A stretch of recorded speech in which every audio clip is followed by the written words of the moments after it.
उत्कृष्ट नियोजन आणि विकासात्मक दृष्टिकोनासाठी ओळखले जाणारे वन बुलढाणा मिशनचे संकल्पक संदीप शेळके यांच्या मार्गदर्शनाखाली निघालेली परिवर्तन रथयात्रा आज 22 फेब्रुवारी पासून संग्रामपूर तालुक्यात विकासाचा जयघोष आणि परिवर्तनाचा जागर करणार आहे। 4 दिवसात तब्बल 70 गावांमध्ये ही परिवर्तन रथयात्रा पोहोचणार आहे। जनतेशी संवाद साधून संदीप शेळके या भागातील समस्या जाणून घेणार आहेत। संग्रामपूर व जळगाव जामोद तालुक्यात 22 जुलैला झालेल्या अतिवृष्टीच्या वेळी सर्वात आधी संदीप शेळके पूरग्रस्त गावात पोहोचले होते।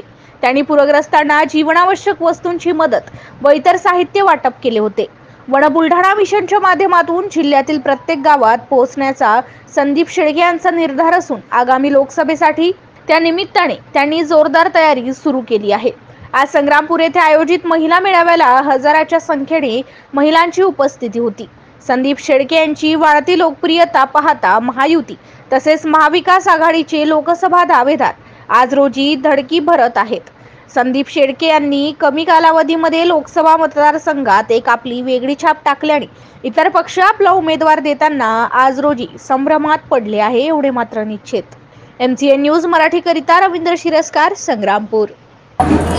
आपण राजर्षी शाहू परिवाराच्या माध्यमातून जिल्ह्यामध्ये 40,000 महिलांना 150 कोटी रुपयांचं वाटप या ठिकाणी केलेलं आहे आणि माझ्या जिल्ह्यातल्या माता भगिनी आर्थिकदृष्ट्या सक्षम झाल्या पाहिजे। त्यांनी जे उत्पादनं उत्पादित केली असतील त्याला या देशाची बाजारपेठ मिळाली पाहिजे याच्यासाठी मी सातत्याने प्रयत्नशील आहे।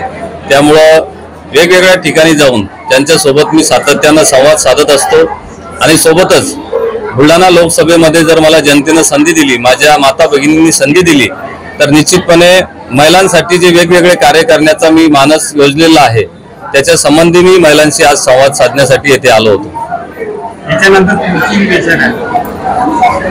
महिलांच्या संबंधात विविध उपक्रम राबवले पाहिजे।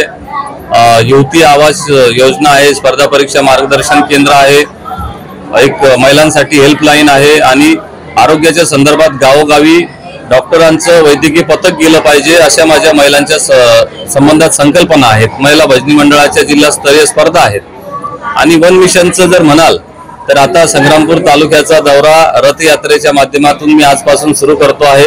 पुढचे 4 दिवस संग्रामपूर तालुक्यातील प्रत्येक गावामध्ये वाडी वस्तीमध्ये आपण जाणार आहोत आणि तिथं वन बुलढाणा मिशनची भूमिका समजावून सांगणार आहोत।